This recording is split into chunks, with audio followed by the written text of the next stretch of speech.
Before this cloud produces job, they wanna be down with the king. Mastermind himself, ladies and gentlemen, Rick Ross.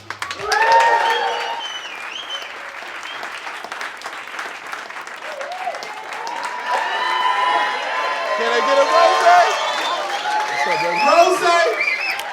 Rose? Can I get a rose? You gotta do the rose real quick. That's one of my favorite chants, man. Rose! What's up? What's up? What's up, baby?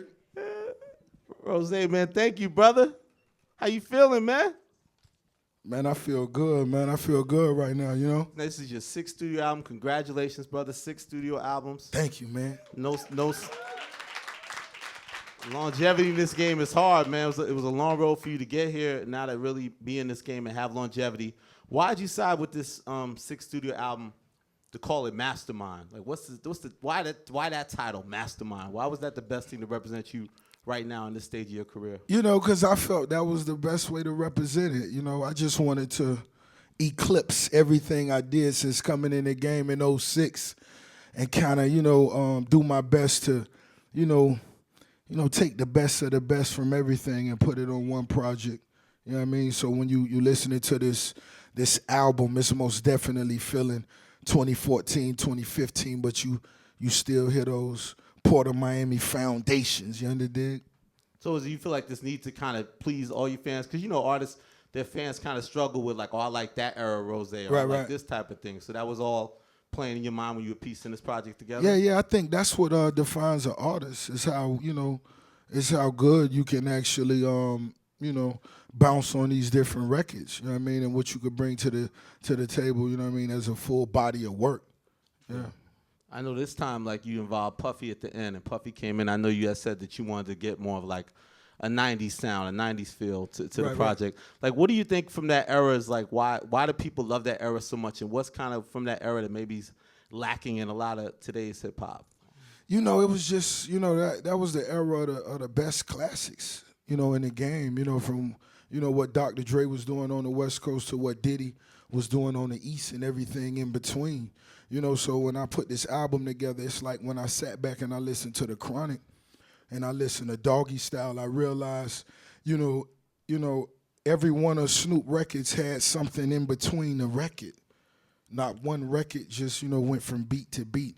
I don't care if it was W Balls or, whatever it was, you know what I mean? Whatever it was. Love that W Balls. Yeah.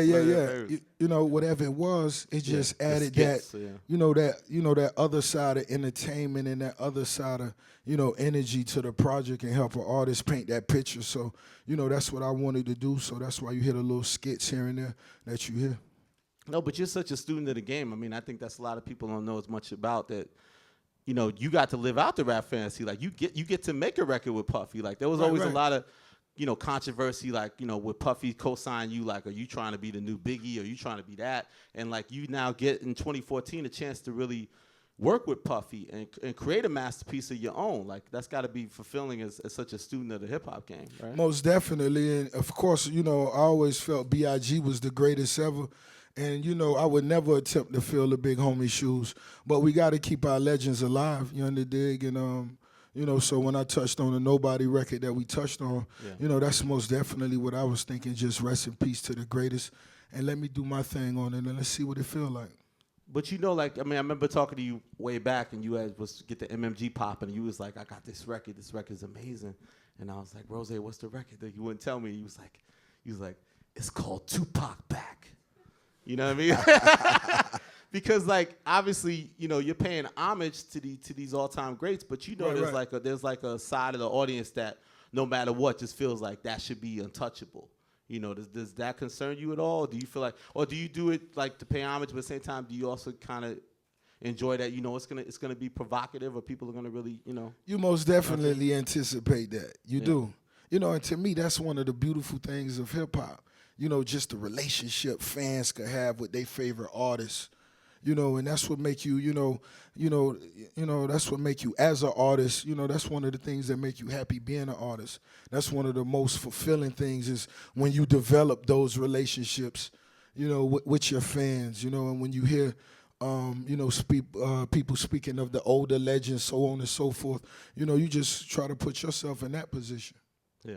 Yeah. So you feel like it's almost like trying to seek that goal that's where you want to be recognized one day. So it's I like, mean, you most definitely want to, hang your name up in the rafters, baby. You most definitely want to write your name on the wall, and that's most definitely my goal. You dig? But I would never try to fulfill Big shoes or go in that direction. And no way, I mean, we both fat boys. I know y'all see that, you dig? But Big was special, and most definitely that era was special. Mastermind is a very dark D-boy album. You know what I mean? Like, Yeah. It's like, and I mean, obviously, your background, you witnessed these things in Carroll City growing up. Why do you think even at this stage of your career, so much of your content is dedicated to that side of the street life? I mean, because it's so relevant. I mean, it's so relevant today. You know what I mean? And where I come from, it's just so relevant. And this is a lot of times, I say different things in my music, and hopefully, it may save a young motherfucker life. Mm-hmm. You dig, on some real shit. Just in terms of inspiration?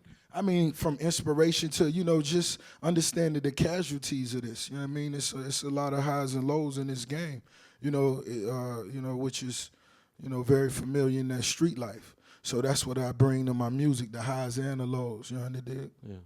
Knowing adversity, is affected even in real life because, obviously you went through a tough situation a couple, about years ago around your birthday with that shooting incident. Right. How were you able to move forward and overcome that situation, and how did it impact your life?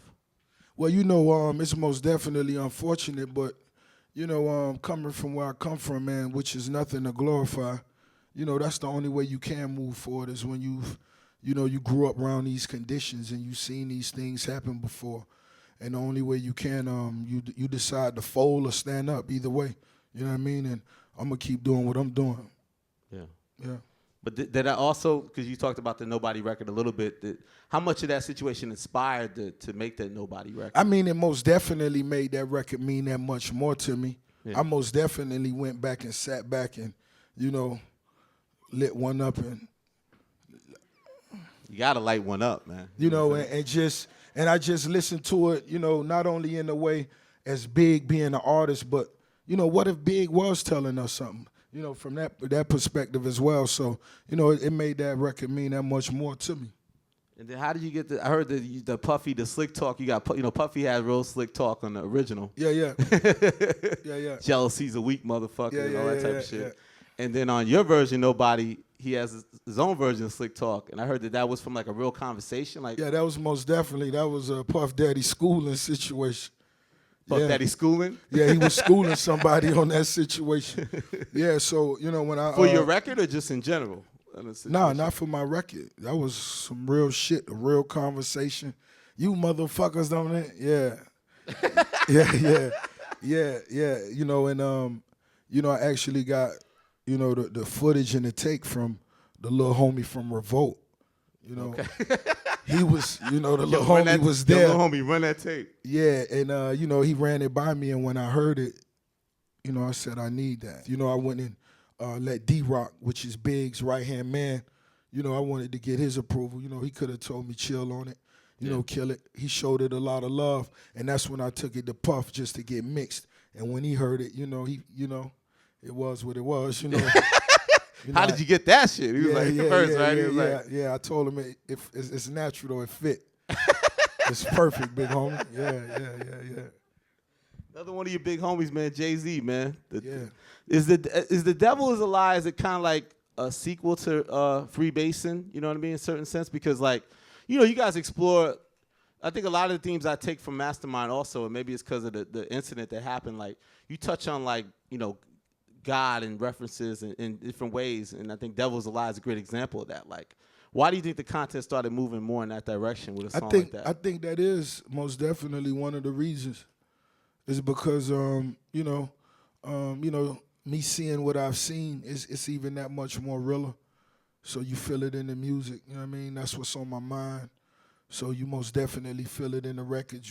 You hear it in the lyrics, and that's where it come out at. So was it like the mortality? You kind of thinking about those things because you could have Oh, lost your life. yeah, most definitely. Most definitely. And it just make you reflect on all the other things that go with it, the dig? So it's not just one situation that, it's the other situations that don't make Rap Radar, So it's like That's a really good site, that Rap Radar. yeah, it's a cool exceptional. spot. Yeah. It's real. I don't like the nigga that runs it, but other than that, I don't like that nigga neither.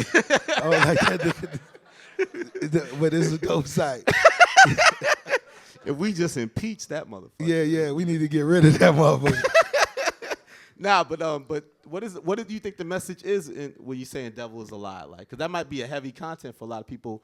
It's not your traditional radio single. You know what I mean? You got that out there. Yeah, most single. definitely. Like, but that was the goal. You wanted to do something that was different, and a lot of people will look at it like deeper than the surface. But really, the chorus is "the devil is a lie." Just speaking on the trials and tribulations that we all go through. You know what I mean? And I just felt that was a record in a way to, put that in the chorus and, be in the club and have all the killers praying in the club. The devil, you know what I'm saying? And, it most definitely was one of those situations. Speaking of situations, you had a situation with Jeezy, and you've talked to guys ran into each other, and you had a lot of bad blood, and you decided let's get past it, let's move on. Right. There's a bigger way to go about this. It's good for the culture. We could make amends. Now that I respect that, but what the next step I think is interesting that doesn't get talked about is that but then you really followed through with it. Like you made a record, you know what I mean? You shot a video together. Like, how did you take all those steps? And it goes from maybe you run into each other one time and you just kind of piece up a little bit, but keep that communication and then really make a record together and then shoot a video. I mean, it wouldn't have been authentic at all if we would have ran into each other and just pump fake. You know what I mean? We could have left it the way it was before we do that. The dig? So when we ran into each other, at the end of the day, we never spilt no blood. We never lost no money. So where I'm from, anything other than that is small talk. Yeah. You know what I mean? And that's how we both seen it. That's how we both chopped it up. And we said, let's do it for the South. Let's do it for the culture. Let's set those examples for the next set of entrepreneurs that run into these same set of issues, you dig? And that's what we did. How did the actual song come together to do the War Ready record? That would be the message to represent that. Most definitely, and the title War Ready is just letting you know, always being ready for whatever, never folding, never bowing down to nothing, and that's what we both was in position of. We both was in power. We both got dudes that are getting all black and jump off the roof, the dig? So, that's what it was all about. It's not really that funny, but Yeah. It's real and funny. Yeah, it's real talk. so that was the right thing to do, you dig? And then you even shot a visual together. So what's your guys' communication now, you would say? Yeah, I feel like it's most definitely on the road to something real big. We discussing some other things. Hopefully we gonna, let y'all hear later on in the year. What do you think of him as an artist and getting to know him as a person? What would you describe his place in the game in your opinion? I mean, I always been a fan of Jeezy. Coming from the South and building the empire, being self-made is what I like to call it. That's when you come from where we come from and you make it happen. The dig? And he was somebody that made it happen.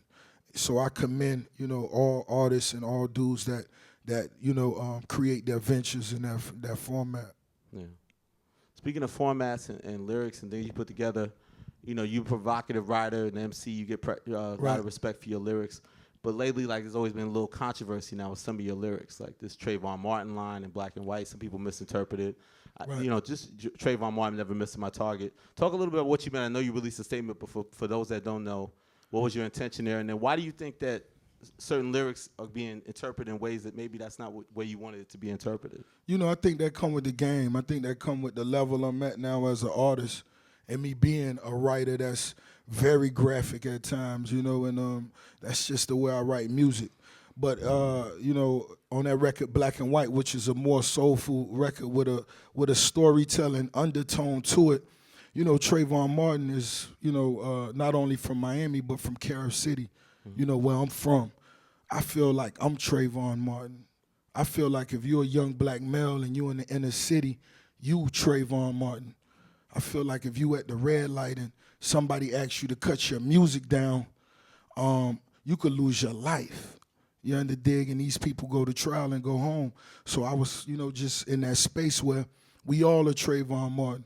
If you're a minority in the inner city, whatever your target is, be accurate. Whatever your goals is, be accurate. I'm never missing my target. Trayvon Martin, rest in peace. Yeah. And Georgia plays a pivotal role. That's kind of where you first started really get the rap career going, right? Right. I went back up in Atlanta, met some dudes, and we got in the studio, did some things, and I was just going back and forth trying to make it happen. And then it just led to eventually Slip and Slide, Suave House, all these different situations. Right. Yeah, I ran into my partner Tony Draper. Shout out to Draper, up in Atlanta. He was doing his Suave House thing, and we sat down and made a situation, and then he ran into a legal problem at the time, and he kept it real with me, and he put a situation on the table like, yo, I did this. I took the initiative and reached out to the dudes in Miami. They'll put some change in your pocket. I'll let you go. Whoop, whoop, whoop, slip and slide, whoop, whoop, whoop. I said, that's cool. A lot of whoop, whoop, whoop. Yeah. So I was like, that was cool, man, and that's how I came into that situation. And then eventually, you was getting your ghostwriting on, I know, too. You was helping a lot of artists get their bars together. Yeah, most definitely. On my next album, I may have to write a record called Ghostwriter. Really? Yeah. Why you feel? Because you want people they're not acknowledging that part? No, not at all. I was never, that's why, it's being in the ghost, you in the shadows. You're not really doing it for, the fame. You're really doing it for the sport. Yeah. And the little publishing you get, of course, but, got to get that publishing. Nah, you got to get that, but. He wasn't going brown paper bag, he's making sure you got that publishing? I ain't never turned down no brown paper bag. I ain't never turned that down, but DJ Khaled's in the house. He but just being the writer that I am, and I'm pretty sure a lot of people will really be surprised at a lot of things that I've penned. But I remember even the joint you got with Scarface. Scarface was saying I knew Rose when he was Teflon. Yeah. I know you had that was one of your early rap names and stuff, right? Right, most definitely. I met Scarface. We was hanging out in the streets years ago. So when he said that line, he was referring to us, swerving in Houston, back to Atlanta. And, I wasn't in the music game then. Yeah. I know, Eric Sermon put you on a record, too, or something like that. Most definitely. Shout out to Drake. Drake brought me out to New York one year, and I hung with Eric Sermon. I'll never forget, soon as I got to New York City, Redman pulled up on us in the BMW truck. This is my first time. I'm going to guess he might have been a little high. Oh, he was real high. He was real high. But I jump in it. They like, Tiff, ride with homie. I jump in the back seat, and I'm riding, and I'm like, yo, this nigga is man, driving the damn truck, man. You know what I'm saying? So, we in New York. I'm just seeing the roads and the buildings for the first time and shit. He take us to some little spot, you know what I'm saying? He jump out, run in, come back. I'm like, where we at? He like, that's Branson. I'm like, yo, twist it up, man. I heard of that, man. So yeah, I went back out to Eric Sermon crib, and I actually crashed out there 3 or 4 days just recording records. Yeah, with the Green Eye Bandit. Shout out to the homie. Yeah, you paid a lot of dues, man. People don't know before hustling took off. Yeah, a lot of dues. I paid a lot of dues, you dig? So that's why when I hear certain things, I just said this to a writer maybe 2 or 3 days ago when they asked me about Rick. How do you feel about the Illuminati?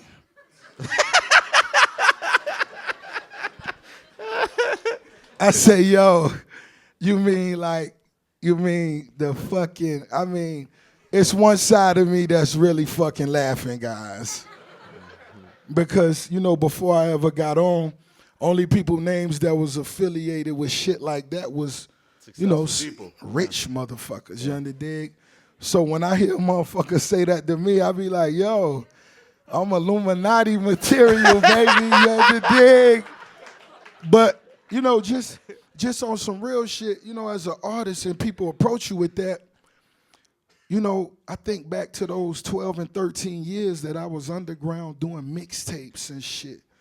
You know, those shows that we did for free. All the homies just riding deep, going to, you know, music conventions, you know what I mean? Getting the $40 rooms, everybody just, you know, I think about all those days, you know what I mean? And I'm like, yo, you mean I could have just fucking called the Illuminati?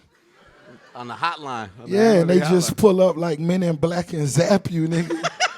You know what I'm saying? And you fucking rich. Like I would have been did it. You know what I'm saying? But you know, just keeping it real. You know, I've been underground a long time, making mixtapes, just paying a lot of dues, and you know that's I appreciate it. I wouldn't change nothing. I wouldn't change nothing. So how did it feel when it finally broke you? Because hustling you made on your own, right? Like, Right. How did it feel when you realized that record you made? Did you feel this is the breakthrough? Like, when did you kind of know, like, okay, this is something now. These people starting to recognize. You know, being honest, when I actually recorded Hustling was at one of the times I was really, not really, high in my spirits for music. You know what I mean? You know, where I'm from in Miami, you know, the type of music they was making really my whole life. Go, go, go, go, go, go. You know what I'm saying? If I'm at the party, I'm right there with them too now. But, you know, that wasn't the type of music that I made. That wasn't the type of music that I wrote. You know, when I was at home, I was listening to, you know, America's Most Wanted by Ice Cube and, you know, different artists. And it wasn't necessarily that type of music. So I felt like I was on an island by myself a little bit, you know what I mean? Mm-hmm. So when I'm releasing these mixtapes that I'm putting a lot of work into, and these major labels, when they do come to the city, which is far and in between, they come and sign Pretty Ricky, you know what I mean? So I was just at one point like, you know. F Pretty Ricky, no disrespect. But it was a bunch of those, you know what I mean? But, you know, it was just like, yo, you know, I was to the point where I was just saying, you know, it may not work, you know, but what I'm going to do is I'm going to write this last song because I just want to do it, you know, and I just kind of kept telling myself song from song. So that's what I always tell my artists and when we in the studio is, nigga, you can't put a fucking time limit on greatness, nigga. It take time to create something that's going to move the world, you understand? And that's what I was going through at the time. So when did it start, the reaction was there that you felt like, okay, people are recognizing this is starting to get where it needs to be? You know, when I released Every Day I'm Hustling at the top of 06 in January, by the time March rolled around, you know, I was doing my first shows and shit like that. And I remember one of my very first shows in Miami, they paid me $750. Yo, me and all my homies, we jumped in our whips, you know what I'm saying? Don't trip, it wasn't about the money. We was all right at the time. But look, we jump in our whips. I got my Beamer, the 745 I used to always rap about. We all jump in the whips, and we go up to the club, you know what I mean? And the dude give me the 750, and I'm like, damn. Cash.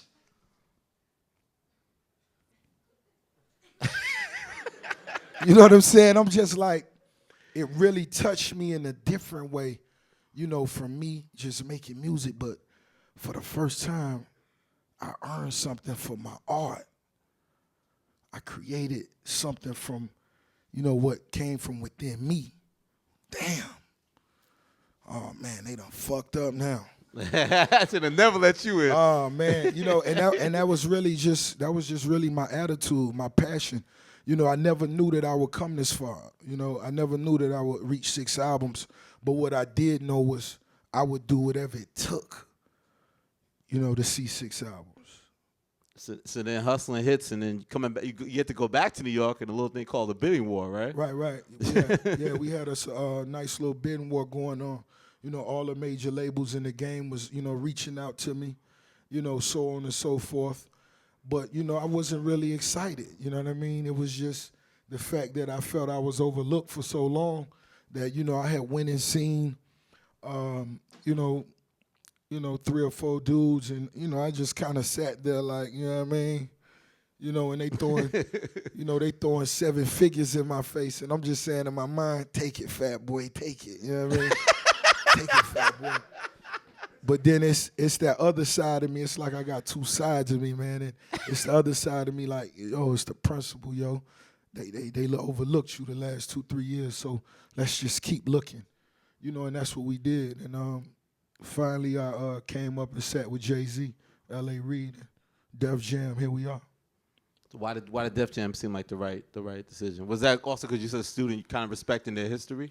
No, I ain't gonna say that. I want to say it's kind of somewhat the feeling that I knew I wanted to create as a CEO at my record label, versus artists having to deal with, you know, paper push or so on and so forth. You could come sit with another artist and discuss your plans, your moves, your motives, and that's kind of what I did when I sat with Jay-Z. You know what I mean? And I said, yo, that's the blueprint. You know, having that relationship with your artist versus just having a deal and these labels not having a relationship with their artists. Yeah, because it was interesting at that time, Jay-Z being an artist, it turned off a lot of the artists on Def Jam that the artist was now their boss. But it seems like you, Jeezy, like a lot of the guys that signed, you embraced that and almost was inspired by him to build your own movements. Most definitely. Who else, you know, as being who we are and where we come from, who else do you want to do it? Who else do you want to take over? We might be in the wrong fucking, nigga, don't stand by me if you on, I'm trying to get my mans on. If you my man, and nigga, I'm finna ride. Yeah. That's what the fuck we doing this shit for, you underdig? And I love it. So the idea of MMG just was already kicking in your mind once you inked with Def Jam and the talks with Jay-Z and those type of things. You know, that was always in the back of my mind, most definitely creating a label that, you know, artists could come in and run this shit the way they want to do it. Man, give me the money bag. I was always one of them type of niggas. Give me the money, and when you look at me 30 days from now, I'm going to show you what I did. Yeah. Give me the money bag, you underdig? And that's kind of the, you know, when we sit down and, you know, we go over our ideas, and Wale and Meek, you know, they discuss ideas of gunplay, you know, I think that's the beauty. I understand exactly what you're talking about. I see your vision, homie. You ain't got to sell it to me. Once you tell it to me, boom, I see what we doing. Let's do it. Yeah. But it took a while to get there. So what was it like when you put together the album Port of Miami? Like, what was going on at the time when you was putting your first full album together? You know, my first full album at the time, you know, you go back and listen to Port of Miami right now, half of those songs you'll hear, I'm kind of hoarse. Because I had to get that show money, baby. I had to. There was a lot more than $750 out there at that point. I had to go get it, man. And to me, you know, just traveling was the real reward. You know, getting to go to Suriname, getting to go to Africa, you know, all these different places, man. I never even imagined going. That was the real reward for me. Yeah. Because I'm going to blow some money. But you can't blow the memories, baby. So, you know, that's most definitely always been, you know, what I take when I hit those roads. And it seemed like with the next Deeper Than Rap, you know, you definitely triumphed on the streets, and, you know, people was really, like, in the zone and locked into you and kind of felt like there was an ascension there. Did you feel like, what was going on in your mind at the time when you was putting together your third album, Deeper Than Rap? It was most definitely, I felt like, you complete your first album, you go into your second album, it's successful. Your third album now, it's time to really decide, you know, if you finna keep climbing or you finna descend. So I just wanted to collaborate with, you know, the realest, the truest, you know what I'm saying? So on Deeper Than Rap, that's where you get that, you know, that darker sound from, and, you know, I took it that much more serious. And then slowly after that, I felt like that was the beginning, like with Albert Anastasia. Like, I think that's kind of the most forgotten project in your thing. And to me, that's also like the birth of the Rosé side of you. Like, right, you know right. I mean? Like, where did that come from? And I felt like you just started rapping with a certain level of passion, you know, and kind of honed in with your voice in ways that you didn't really approach tracks before. I was rich by then, nigga. I was turned up. I was turned up. I remember you told me a crazy story about how you came up with MC Hammer. Like, you was in Cali, right? You told me because I would say, tell them that story. You know, we was I want to say we had just wrapped filming Super High Video. Shout out to Gary Gray. We was in the hills in Cali. You know, Cali, you know, I wrote a lot of my best records in Cali, you know, due to the, you know, the smoke enhancement over there. They understand me over there, you know what I mean? So I'm leaving the video, it's maybe 2, 3 in the morning. You know, we got the windows down, the breeze coming through. I'm just,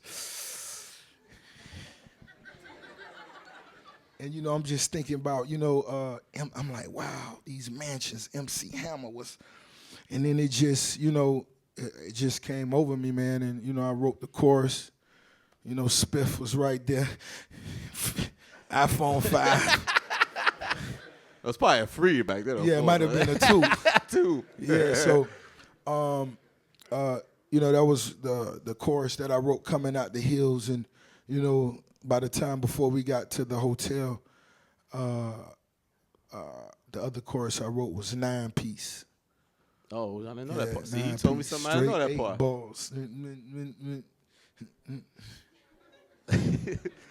But it was So like I got 30 anybody that cars. know me, like in my creative process, like once I'm really smoking and I'm really starting to feel good, for some reason I just start rubbing my head and